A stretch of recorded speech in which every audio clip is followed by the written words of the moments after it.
sergeant left, I returned to the terrace. The evening air was heavy with scent of flowers. I looked across to the next terrace, but Major Lujan was not there. He had been right. I must find a job for myself. Major Lujan suspected that I was working for the British. And they suspected, well, who knows what they suspected. My room was suddenly oppressive, empty and lonely. And so, to escape it, I decided to go down to the dining room. A small dance band was playing hopefully, but discordantly. I asked the head waiter to give me a table as far as possible from the music.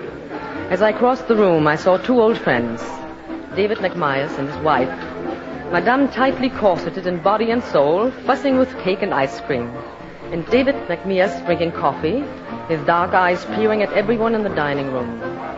Miss Hearn. Armand, we have been waiting for you. My dear friends, David. Here, sit down, sit down. Have you survived that wretched prison? Madame, it is good to see you. It's been so very long. I must not cry or my makeup will be ruined. I heard that you'd been released. Yes, just this afternoon. Mademoiselle, I suppose that you will not be staying here in Beirut. She will be going on to Cairo. I may, though I have no idea what I'll do when I get there. Then why go, Mademoiselle? Why go? I'm tired of Beirut. Even before they put me in prison, I was weary of always waiting and watching. Waiting and watching is now the occupation of half the world. Till the land in the spring, gather the crop in the summer, spend the rest of the year waiting for another spring. I'm tired of waiting for another spring. Let us have an early spring this year. I want to do something that will hasten it. You would help to bring an early spring? I would, and gladly. If you are ambitious, Mademoiselle, if you really want to be used. I do want to be used. Do you know of anyone who has a job for me? There you are, David. Ask her. Ask me what? I might have a job for you, Armand. What sort of a job? Do you think you could fascinate a distinguished old gentleman? Is he very old? I call him old from respect and affection. He'll always be young in heart. A charming gentleman. You'll like him. And how do you want me to fascinate him? I will tell you about that another time.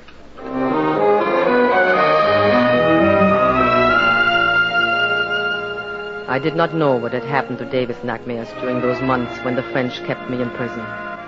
Could I trust the head of the Jewish agency? I had to know before I agreed to work for him. Whom could I ask?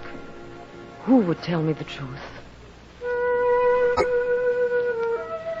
Next morning, I went out on my terrace, and there, sitting on the garden steps, was Sergeant Merrill, teaching one of the Lebanese page boys how to play a native flute.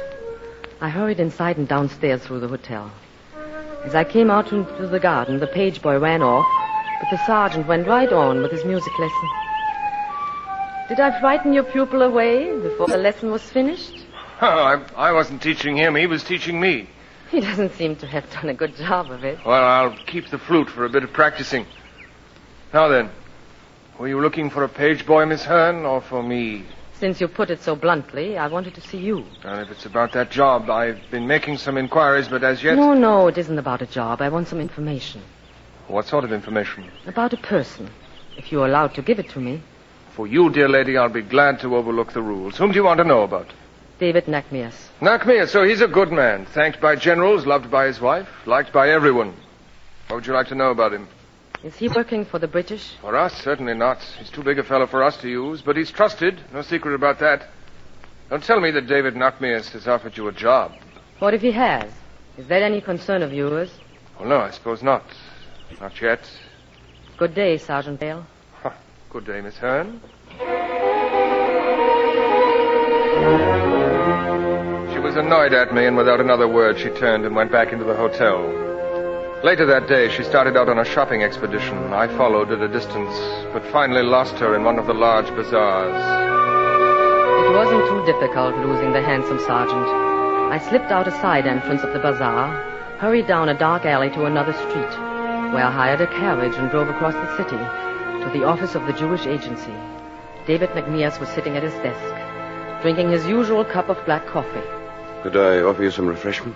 Black, without sugar. The only civilized way to drink coffee. It's good to see you again, my dear. I came to ask about the old gentleman you wanted me to fascinate. Your coffee. Thank you. Now, About the old gentleman. Of course, what I'm going to tell you is in the strictest confidence. Naturally.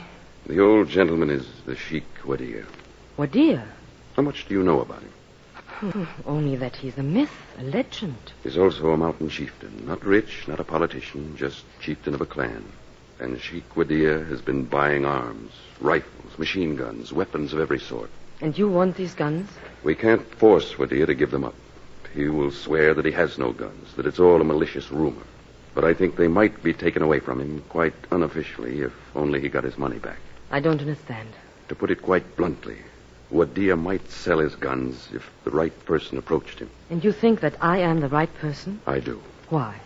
The Wadir will know of you by reputation. Everyone has heard of the enchanting blonde mademoiselle who was interned as a British agent. I'm only part English, and I was never a British agent. That does not matter. Your passport is British. The Wadir is most chivalrous. He will consider your visit to his mountain retreat a great compliment.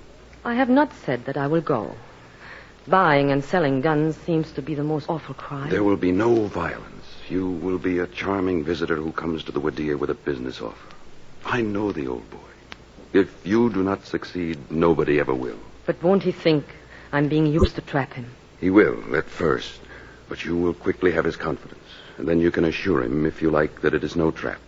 The money for the guns will be paid to him by a British officer. The guns will be collected and taken away by British soldiers. David, I do not like this. Where else can you earn money, my dear? You'll find no work here in Beirut. Both British and French intelligence are curious as to your means of support.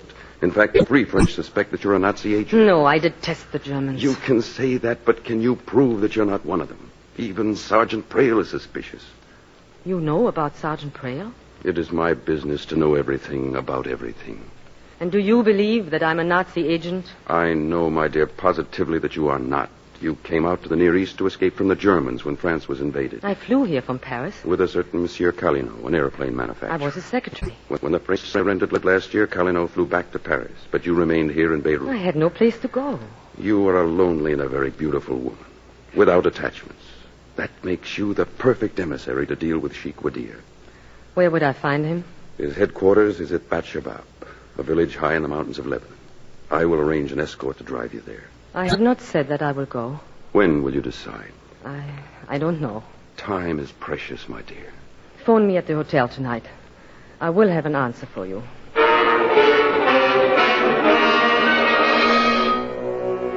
It is a difficult thing for a woman to be alone and without friends. Decisions are hard to make. When I returned to my hotel, I felt lost and helpless. I needed someone who might give me a job. That was when I phoned Sergeant Prale. I was rather surprised when she called me, invited me to her hotel for supper, and I was even more surprised to find that she'd arranged for us to dine on the terrace outside her suite. We sat there in the soft eastern twilight, avoiding serious conversation. After a bit, I tried to get her to talk about herself. What do you want to know about me? Aren't all the facts in my dossier? No, not quite. No? What's missing? Where I was on a certain evening in the spring of 1934? I have no idea where I was. No, I mean things about you. For instance, your family. I was born in France. My parents took me to England when I was 7. Your mother was French? Part French. And your father? Part English and part Austrian and part, a good many other nationalities. I've always suspected that my father was also part gypsy. And you've done much traveling. I was educated in Switzerland. I've lived in New York and Rome and Cairo and half the other cities of the world. I envy you, your traveling. I'd hoped to see a bit of the world myself. Here I am stuck in Beirut. That's an insistent little orchestra they have downstairs. Apparently it only knows that one tune. Roll out the bell. What's this you sing? A bit. Once when I was very broke, I made my living as an entertainer in a Viennese cafe. Oh, it's too bad there are no smart cafes here in Beirut. What am I going to do, Sergeant Prale? Have you been able to find a job for me? No, I'm sorry, not yet. I've asked several people if they knew of one, but I'm afraid there just aren't any. I must make some money or I'll not be able to pay my bills. But something will turn up. Something always turns up. Tell me, Sergeant, are you normally so aloof? I didn't realize that I was. You are tonight. I'm very sorry. I hadn't meant to be. Shouldn't you answer your phone? You think I should? Well, yes, I do. Very well. No, don't get up. I'll come right back. I really must get back to my billet. Yes? Yes, this is Armand. David. David, I have made my decision. I accept your offer. Yes, I will leave for the mountains whenever you wish.